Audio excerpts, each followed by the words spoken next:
Meet Natalie. Natalie loves books. This is your brain on books. Any questions? And this is Angela. She's a very serious jazz singer. Shooby-dooby-dooby-doop-doop-doo. And sure, we both like to stay informed, but this world sometimes, am I right? You know what we need? 30 minutes of meditation. Pop culture meditation. So we're here to remind you. We get it. You're smart. But right now, take a deep breath and put your books down.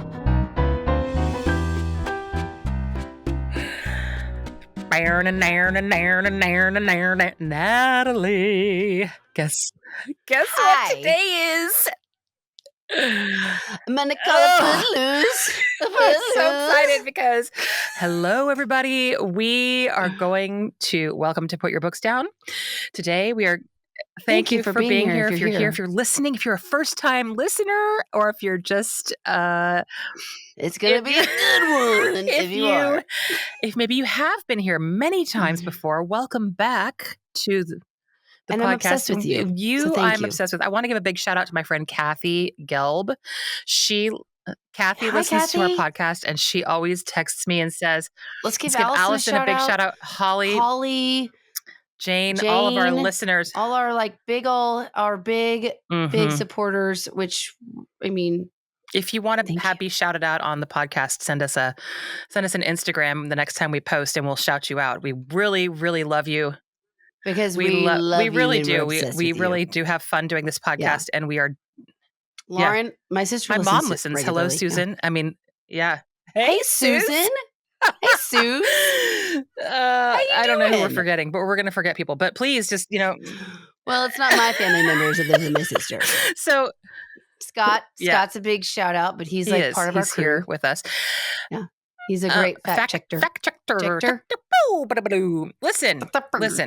We are talking about FootLOOSE today. It is the 40th anniversary. 2024 is the 40th anniversary of FootLOOSE. Did you know that? I did not realize. And so it's even better because it is, let me tell you, Natalie, I watched, what a holiday. I mean, it should be celebrated. I mean, seriously. I mean, we should be off work. We should be cutting mullets.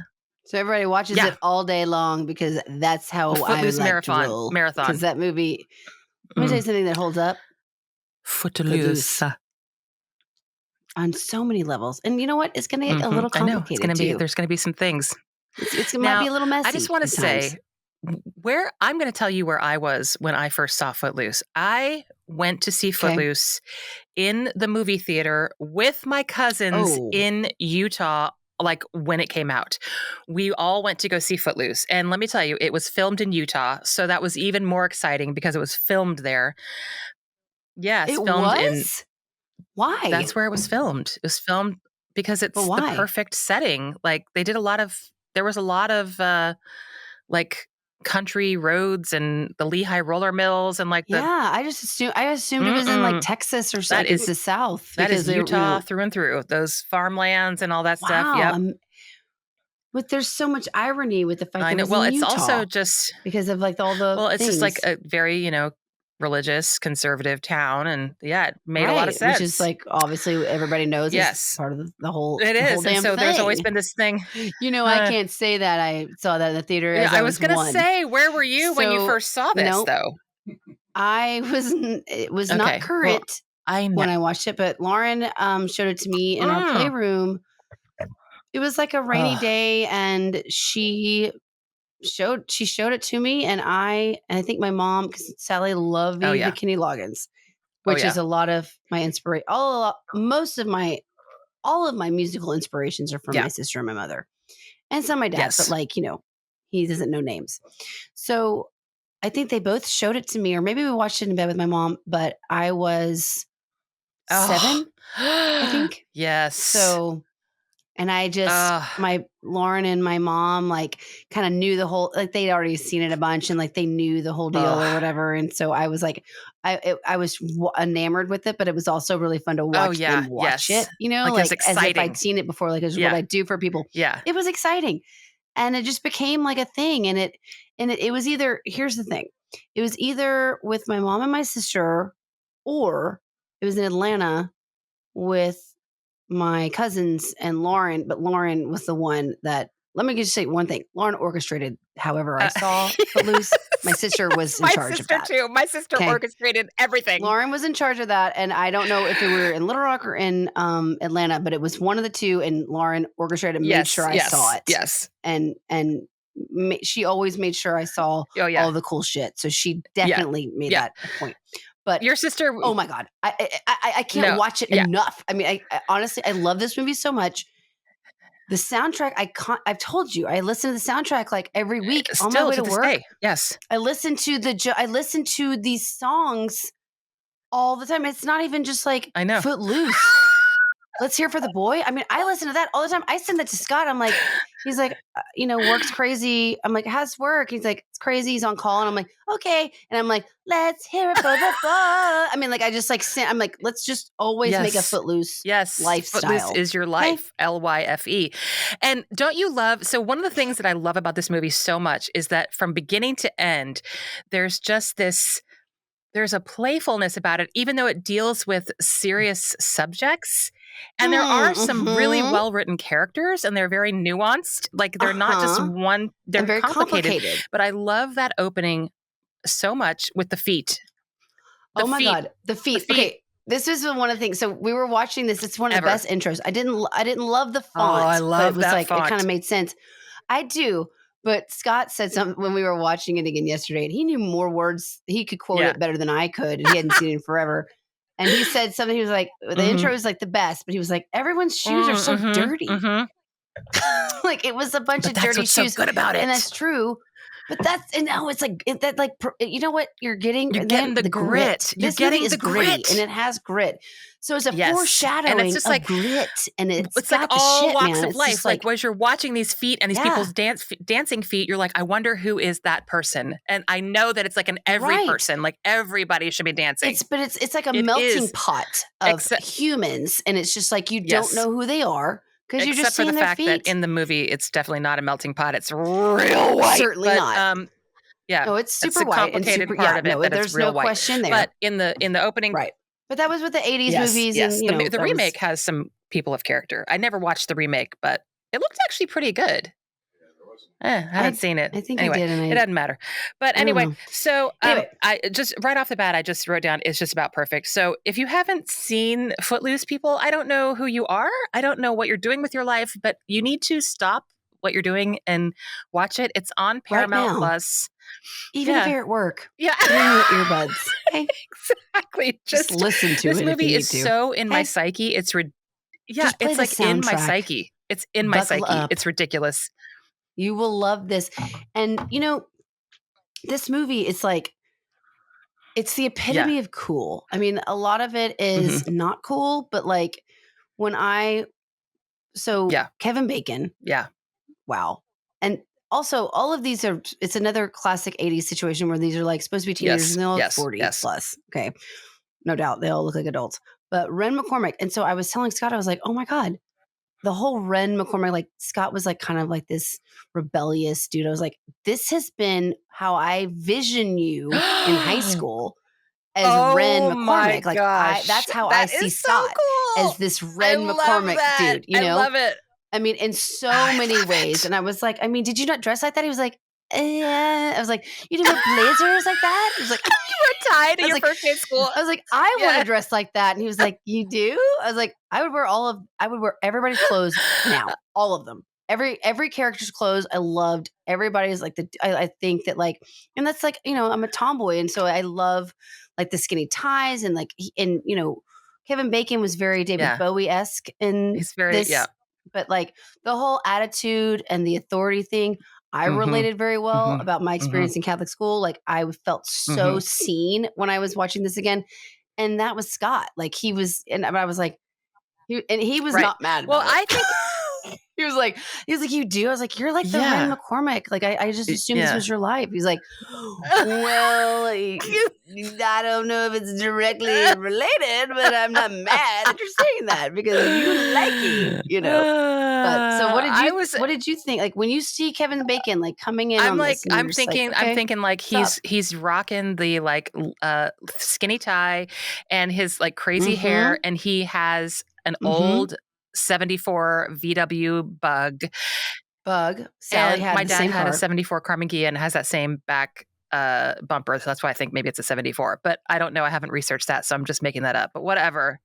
Bruce had one too, yeah. I just think he's like the coolest. He came from Chicago to this old he's so town. Cool. It's the swag. Total There's swagger. a swaggerness. And it's the confidence. On top of the fact that, like, you can read a character by their haircuts. Yeah. Right? His is wild. And Kevin Bacon's like wild, like don't care. And like, I honestly, it's just you can really read somebody by the way their hair is. And let me tell you something. I've said this before. I can tell you about a person's personality based on the shoes that they wear. I stand by that. Huh. I can look at someone's shoes and be like, okay, you're cool or you're not. And not because the shoes are cool. It's just like, I can be like, I know what kind of person a person is based on what shoes they wear. Okay. I stand by it. Let me ask you then.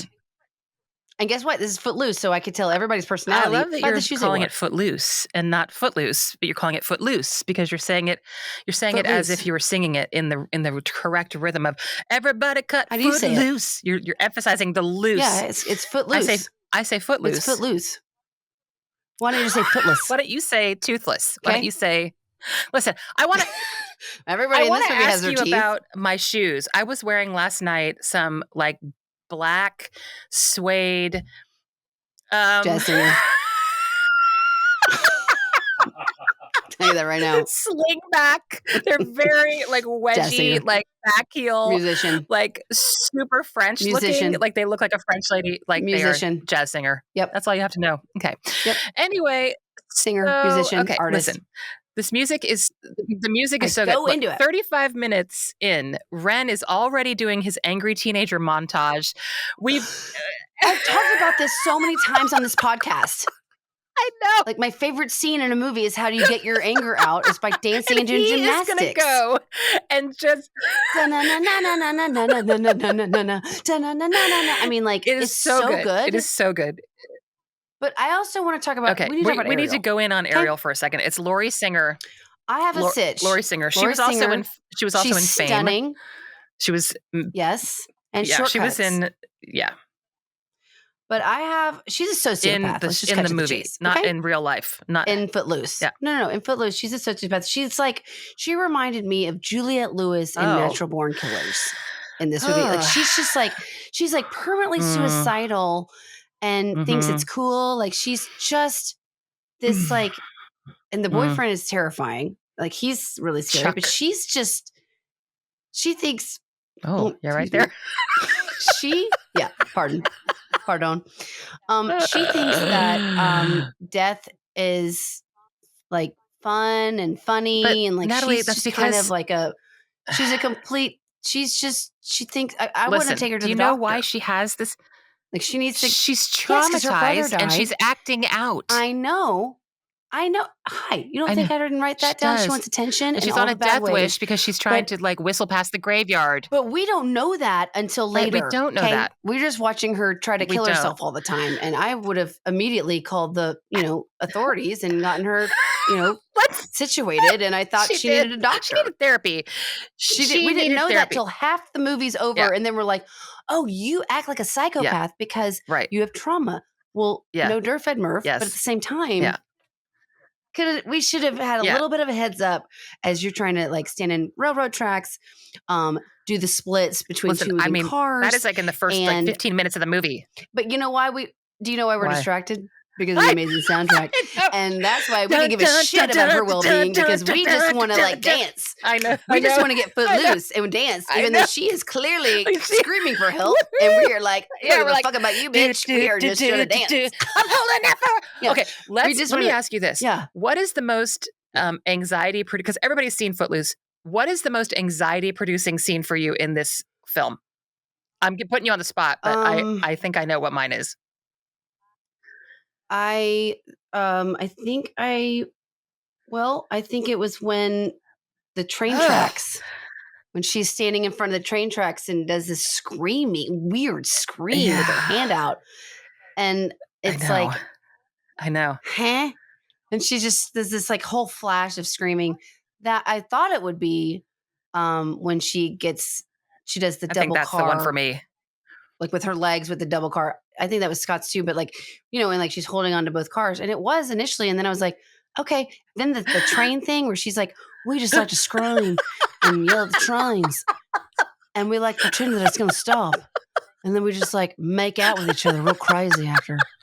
I'm like, and you know what I said? Just got to go, who wants to make out with someone after they watch them try to kill themselves? That is not hot. Like what? Like what kind of? And he didn't. What? And Kevin Bacon, Ren didn't. He was like, Ren's like, I'm these good. people from this town. She's like, we all used to just stand in front of these tire tracks and let this train try and run us over, and then we make out like crazy. And but that's not hot. But also. And I even read, I was like, who wants to make out trauma, after almost being killed? I know. Trauma. He's traumatized. She's probably the kind of person. That. Yeah, she's probably the kind of person who would do like auto asphyxiation kind of stuff. You know what I mean? Sure. Like with belts. Plastic bags. Belts. Right. Like she's lifting her knees up and on a door. No, I'm not judging. Right. I'm just saying, like, let's just call it for what it is. Like she ain't definitely not right. But here's the thing: okay. when you impose like this hardcore religion on people, it always comes out sideways. It comes out sideways. No doubt. Allison, no doubt. It ain't gonna Allison go good. has said that to me for years. She's like, when you impose it, it comes out sideways. Yep. If you force it, it can be that way, and like you rebel so hard that it gets weird. Let's talk about her skin tight jeans. Okay. I don't think I would kill to be able to wear a pair of jeans. I don't think you know like because you were a little tiny kid, but in the 80s, it was a thing that you would lay on the bed to put your jeans on because they were so tight. You had to lay on the bed to get your body smashed down enough so that you could zip up the crotch like the fly. Like it was a thing. They were so freaking tight. And her jeans in this movie are tight as SHIT. She looks like a horse rider. Like let me tell you something. Her whole thing is perfection. I mean, I was like, I was like, God, like her clothes, like everyone's clothes, but like I was like, she's got the bod for those jeans. I mean, there's no doubt about that. But I want to talk about Chris Penn. I was literally just getting to that. Oh my gosh. Darling. Willard. Willard. R.I.P. But Sigh. listen. Sigh. When I was a little girl and I saw this movie. No, don't tell me. Don't say it. No, I didn't have a crush on him. But my absolute favorite scene in this movie was hands down them teaching him to dance. It was. It is the most like Agreed. I obsessed. Agreed. And it's so good and it's sweet. so endearing and it's so sweet and it's so fun. Like it's just I mean like the whole learning how to dance it's a whole beautiful montage. It's one of the best montages of a movie I've ever seen. And it's just this guy. It's like this, the scarecrow, and he's like, and it's like I don't understand half of the moves, but it's so sweet. I love it. And it's all because they had been to the Roadhouse and Rusty wanted to dance with him and he wouldn't dance with her. And then some creepy guy then the song Footloose. Footloose comes on. She waited as long as she could. And then the song Footloose comes on. She can't control. She's like, I gotta go dance. She's dancing with some like 800-year-old man who has a mustache that looks like Tom Selleck, and he's dancing slow with her, and then was a brick. I know, but Willard. Yeah, and then Willard was like, I'm gonna punch this guy out because he's dancing with my girl. So yeah, but he didn't. He got punched. But then, remember, she was always saying, "No fighting, Willard. No fighting. No fighting." That's a Sarah Jessica Parker, by the way. Sarah Jessica Parker is playing Rusty. I think it's so funny that her name is Rusty, by the way. Ariel's. It's weird. Is it funny or is it gross? It's so weird. Why is her name Rusty? I don't like what it is that even short for? I don't know. Because they're trying to emphasize the small town stuff, and honestly, it's offensive because it's very much like Rusty. I know. Willard. I know. Ariel. Don't you love? Don't you love that the two main characters are like, Ariel and Ren, though? Two little birds. It's just the little birds. Well, I think that he could do better, but I understand like her journey to prove into her dad. And let me tell you something. I relate to Ren in this movie because this is how I felt at Mount St. Mary's. Like when the nuns were teaching, and they don't teach there anymore, so it's a completely different experience. And like my stepdaughter Keen is thriving there, but it wasn't like that when I was there. It was these nuns, and I literally could not do anything right, and I wasn't doing anything wrong. Like I was such a good kid, and my parents, like I was never in trouble at home, but I was like, I couldn't catch a break. And he couldn't, they're constantly trying to catch him in something They're because he's scapegoating different. him for all the troubles. And I was different, and they're just trying to, and that's what they did to me. And I was like, I was like, this is like, I'm relating to this because it's this authority. Like this is people wonder why teenagers have a problem with authority. And a lot of it's because they're not being seen and they're being treated as if they are the problem, and it's not the adults. Right. We are kids. It's the problem are adults, right? Yes. And John Lithgow, whom I love John Lithgow, he did such a good job. He's the preacher of the town who's, I guess, in charge of everyone's lives, which I told Scott, I was like, cult leader. But, and I'm not saying that about religion, but like, he's in charge of like everyone's. He's a big influence. He's not, but he's too reactive. He's too involved in everyone's like everyday life, and we obviously get to the point where he realizes that, and he's like, I shouldn't be doing this. Like, I don't need to be in charge of all the families ins and outs. But he was, and it's like that's when it gets weird. So he recognized that and bowed out. But like, Diane Wiest, so Diane Wiest, for the love of God, and I talked about how beautiful she was, and Scott was like, really? And he just never thought look at her. And then like halfway in the movie, he was like, well, they don't show her very much in this movie. She doesn't get credit. She doesn't get anything. She's like one of the best actresses in the freaking world. Ever. And it's like 53 minutes into the movie, we finally see her having some lines. And that's when Scott was like, oh my God, she's stunning. Yeah. I was like, oh my God, she's gorgeous. I was like, she's gorgeous. And I was like, but now that you know that, every movie you see with her, including Parenthood, her short hair, like she's the most beautiful woman in the room.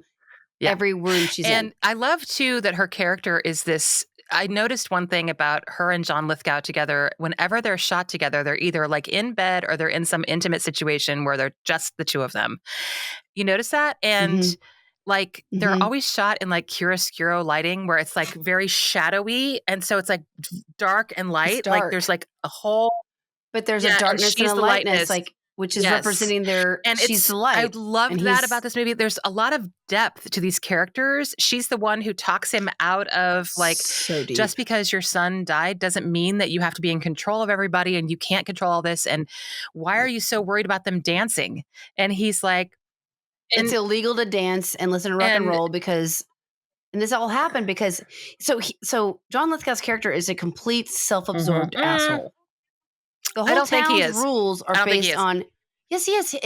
He is in the beginning because the reason they have these rules is because his son died. He's portrayed as this like overbearing. It's all about him. He hits his daughter, slap her across the face because she's acting out. Yeah, that was I think that was a real slap. That was hard. I mean, that was real. But then he does transform. And then he starts to wake up. Yes, of course. I love redemption. I love healing and redemption. I absolutely believe. However, the reason this whole town isn't allowed to dance and listen to rock and roll is because his son died doing it. So he made sure it was like, so because that happened to him, he's like, he's got the whole town council on his side. He's got them all convinced. Yeah, for sure. Right. And like, but he starts seeing like, he's kind of created these monsters. Like he's got these people that like, look up to him and they're burning books. And he's even like, that's crazy. Like he sees that he has put something in place that's going out of control. And that kind of brings him back into, he's like, whoa, we can't burn all these books. Like, what are we doing? And then Diane Wiest like gets him back into it. And then. What? And then character arc? It's a character arc. Yes. Oh, his character arc. The arc of his character. Yes. Yeah, the arc. It is. And this is like, he's kind of the star, quite frankly. Like this movie was Kevin Bacon's for young people. But anyone else that saw this could see that this is John Lithgow's like complete character development. I think he did it perfectly. And that he just like, finally, it's not that he's a different person at the end, but he certainly listens to his wife again and listens to his daughter and like kind of like comes back to planet Earth after trauma. Well, everybody in this town is traumatized by this thing that has happened. And so it's this direct result of that, this like super conservative reaction. And so the like going way too far in the other direction is, well, we can't have anything happen like this again. So we're just going to tighten up on all the control. So, okay. But right. But he's also like, it's okay to listen to classical because it doesn't corrupt people's bodies and because minds. but this is the thing with me. It's like, and my dad gives me shit about this. It's like the gospel according to John Lithgow. Like, it's like, okay, you're a preacher, but you're using the Bible in the ways that you want to. Yes. And my dad, sometimes he's not listening to this. It doesn't matter. But like, sometimes he's like, oh, the gospel according to Natalie. Like, I'm like, well, everybody can have that. But like, he certainly was like listening to classical music and his daughter was like, why is that okay? That doesn't feel right, you know? Yeah. Which is fair. And also, it's always nice to have a convenient outsider to scapegoat. So they scapegoat Ren through this whole entire thing. All the problems in this town. Then these jerks who hate Ren throw a brick through his aunt and uncle's window and terrify the little girls, his little cousins, right before they're going to go have this, town council meeting to see if they can have this dance or whatever. About the dance. So then I have to say, Ariel, I'm sorry. One of the things I loved about Ren and Ariel's relationship in this is how he doesn't like automatically go into like kiss her and like become this like love interest because he's crazy. Like, you're kind of like nutty. Like maybe try stop trying to convince everybody all the time that you're like badass, and like maybe try to stop like be a human and like deal about with some your brother, of your shit. like trying to convince everybody that you're not upset about your brother. You like stop doing that. Proving that you're this like crazy, sexy woman and just like deal with kind of your shit, you know, like kind of like own some stuff. Yeah, he's the most sane person in this town. I mean, she started doing it. And so then I love that she kind of starts to come around. She talks to her dad. You know, they have like a moment together and like they start to get more real. And you see that he's a loving father. There's never any doubt that he's not a loving father. He just doesn't know how to deal with it. And so one of the things I love about this movie is that I could relate so well to it because I grew up in such a conservative religion. I grew up in Mormonism, where it's just like you have so many rules all the time, constantly. And if you're a black sheep, like I was, like asking, well, why is this and why is that? And their answer was always just because that's the way it is. Just because. Yeah. Just because. Just because. And it's a joke, like in the Book of Mormon musical, like Mormons just believe.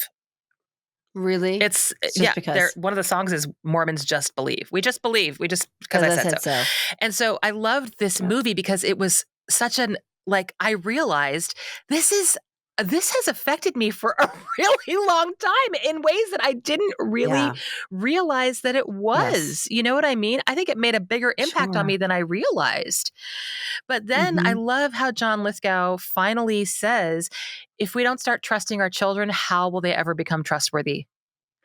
And that was like kind of a light bulb.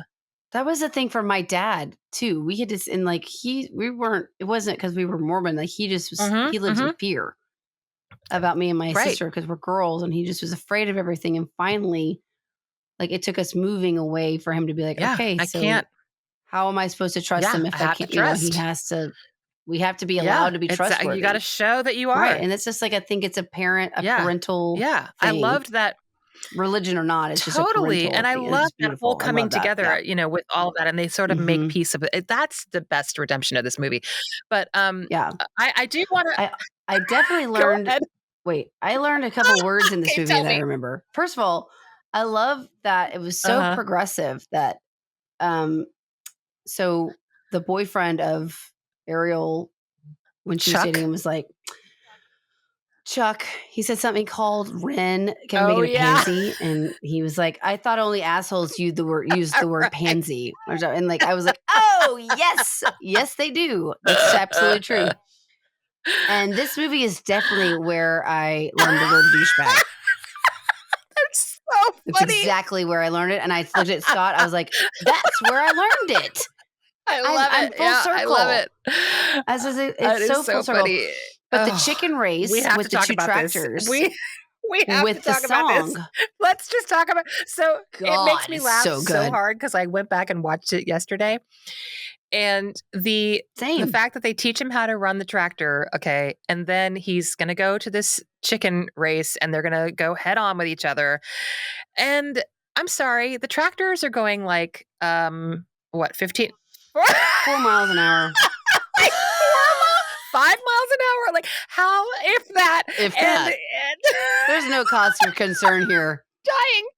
But the music is going 100 miles an hour, and it's so good. So you're like, I'm holding out for a hero to the it's like the night. Dying. And then, Ren's shoelace gets cut on the pedal. You know, my dad grew up on a farm, and he always used to tell us, like, you got to be real careful on farms. You can't wear rings. You can't wear like things with loops because you'll get stuck on a piece of farm equipment, and that'll be the end of your hand. You know. So, Ren, he wasn't wrong. Paul Bingham was right. Was he did he base his entire farm life on Footloose or no? But they interviewed him. They interviewed him for Utah. I figured he gave notes. And but then who wins? Who wins the chicken race? Not tough old Chuck. Ren wins. No, because he couldn't get out of the tractor. And but the whole thing, it's like a musical with the best music ever without being a musical, because it's not. But like every hit, every walk, every step is synchronized with a Kenny Loggins song or Almost Paradise. Yeah. And by the way, Kenny Loggins was nominated for an Academy Award for Footloose song, and so was Denise Williams. The Boy. Did you know that they were both nominated same year for an Oscar? Neither one. I wonder what else was up against them. I can't remember. I can't remember what they did. It's probably like Chariots of Fire or something. I do remember Chariots. No, that was earlier, I think.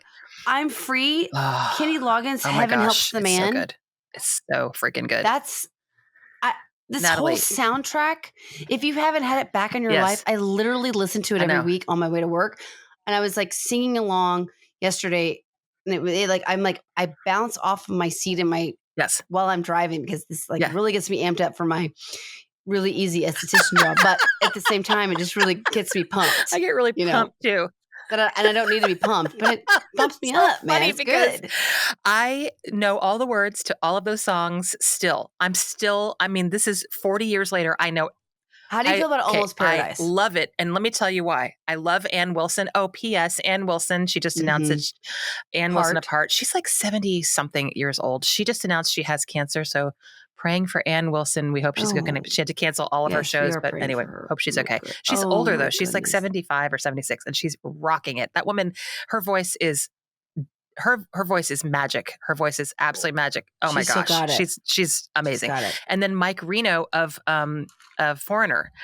Wait, Loverboy or Loverboy? Loverboy. Okay, Loverboy. His voice is insane. It's clear. It's clean. Such a good love ballad for a movie. I mean, and then. But that was the theme song of the movie, and that didn't even get nominated. It's so good though. Do you know this movie had like 8 I know. There's songs. So many. There's so many good songs in this movie. Like Footloose. I mean, I know all of the things. What? And let me tell you something. Tell me. I'm not mad about any of it. And I'll tell you this right now. You know that my mom and I went to see Kenny Loggins. I know. We know this story. McDonald and Nile Rodgers and all that. But you know that Kenny Loggins loved the Sally. I know. We always have to remember that Kenny, because he was like staring at her because she was. He was such an asshole to the entire, all of us, like all the audience, because there wasn't enough people there. Yes. He was such a jerk.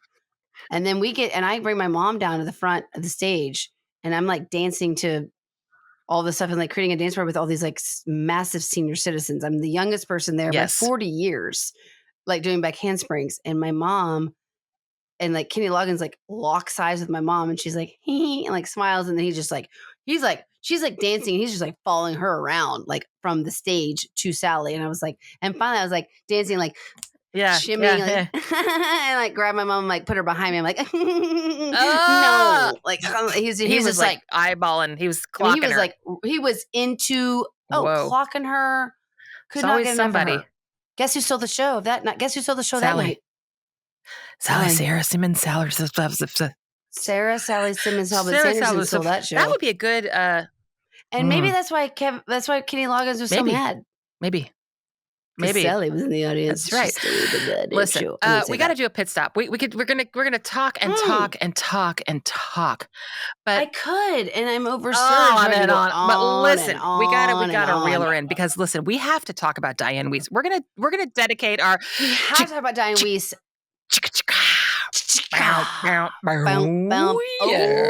So today's pit chick stop. I said pit chick. is dedicated to Diane Weiss. And here is what we love about Diane Weiss. A, she's gorgeous. But aside from that, because I don't need to talk about people because of how they look. Dramatic. She is so stunning in every role she is in. I think best hair. Her haircuts are ridiculous. Parenthood. Did you ever watch Life in Pieces, that show on?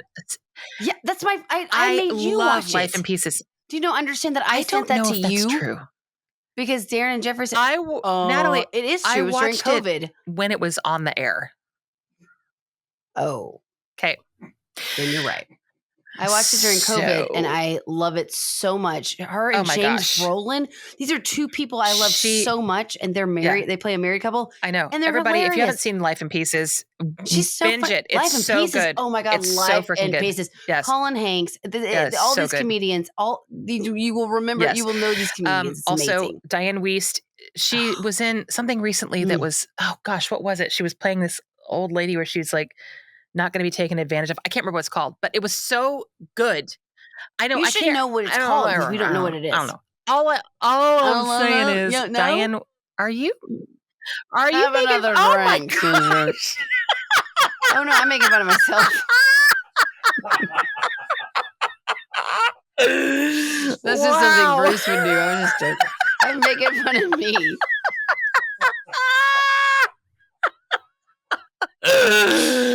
Okay, I think we all know where that's. Everybody cut.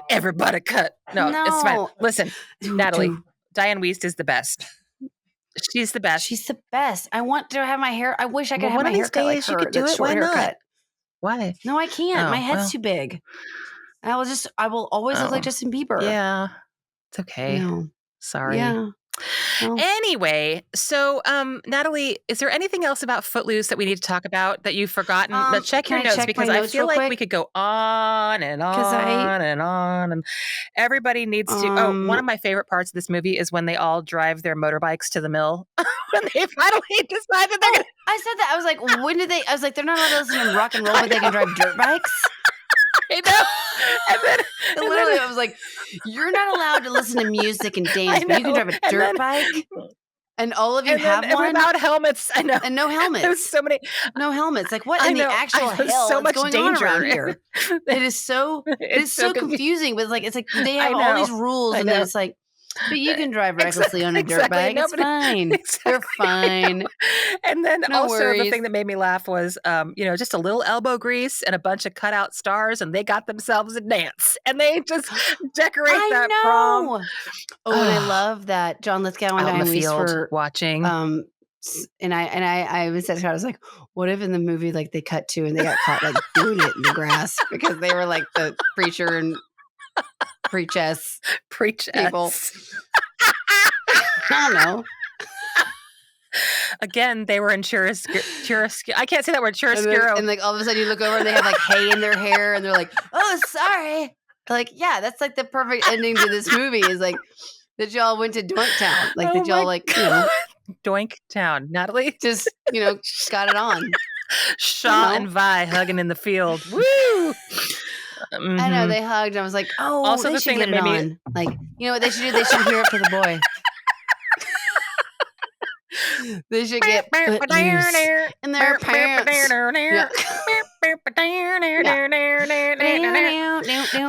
Also, I loved that when the dance begins, they're all standing around and they're all wallflowers and Almost Paradise is playing. They don't know what to do. They're all just like at a loss. And then Ren and Ariel come in and start dancing. And like do the waltz and they can do like the waltz and they can do like all this professional dancing. Like everybody's out on the floor and they're all dancing and then grinding. And then Ren is like, I thought this was he goes out to defend Willard because they get in a fight. And he comes back in and he's like, I thought this was a party. Woo! And then it's like, Well, they go, let's dance. And it's just like a it's like a very David Bowie. And then the next thing you know, every single child in that town is a professional dancer. They all have they're all doing the robot. They're all dancing like Michael Jackson. They all break dancing. Are doing like break dancing. Yeah. Doing like barrel rolls and like, woo. They're doing like back handsprings and they know like the tango. Everything. Like they're doing all the things. Like these kids that weren't allowed to dance in their lives, like they obviously were finding stuff. I don't know how they learned it, but they did. All you have to say to get... And I didn't like that, but Sarah Jessica Parker was not like, Willard was supposed to dance for her. Oh, yeah. And she was not shown while he was dancing. Like she was still, Sarah Jessica Parker was still in the background. And like they didn't show her enough to get excited about it. Yeah, Rusty definitely deserved better. Rusty was like, she deserved better. Maybe they just didn't have time. Thanks, cameraman. Thanks, director. Way to go, director. Way to blow it. At the end, I'm like, all I'm looking for is Rusty's reaction to Willard, and I don't get that. I was deceived, and I feel empty. You were robbed. I feel empty. Listen, all you have to do is say to somebody, everybody cut, everybody cut. Everybody cut. Everybody cut. Everybody cut. Everybody cut Footloose. That's all. But as I will say to you, you know what I'll say to you? Yes. As we're wrapping up. Because we are clowning. We are. At this point. Well, because we're so excited. I want to say one little thing. This whole movie is a golden hour. The whole movie is a golden hour. Okay, go ahead. Golden hour. It's golden hour. The best minutes of your life. Yes. And it holds up and it's so fun. And get over yourself and watch it again. You're like, I'm over Footloose. And now I'm just projecting because I've been overserved. So, but what is it that you were going to say to me, Natalie? What I want to say to you is, Angela, one, thank you so much for having me on this podcast and us doing this together. Thank you so much for having me. I'm so happy. I just love you so much. You so much. This is like so much fun. And I love this. But I will say, and this is I'm taking this from you because it's like right. It's like just like right in my lap. But namaste. Footloose, you're a good boy. Good luck. I know yours though. I'm putting it on a platter. It's like I know what yours is going to be. Natalie, let me tell you what. I see your Footloose, fancy free, or whatever the hell you just said. And I want you to know that I will stay and namaste. Holding out for a hero till the end of the light. Till the end of the night. He's got it on, he's got it on, he's got it on. Yes, Bonnie Tyler, baby. All right, that's all we have to say. Everybody, watch Footloose. Love you, Don't forget to watch Footloose. Love you, bye. Now, isn't that better? Thanks for listening. Feel free to leave us a review and be sure to subscribe wherever you get your shows. Put Your Books Down is produced by ClantonCreative.com.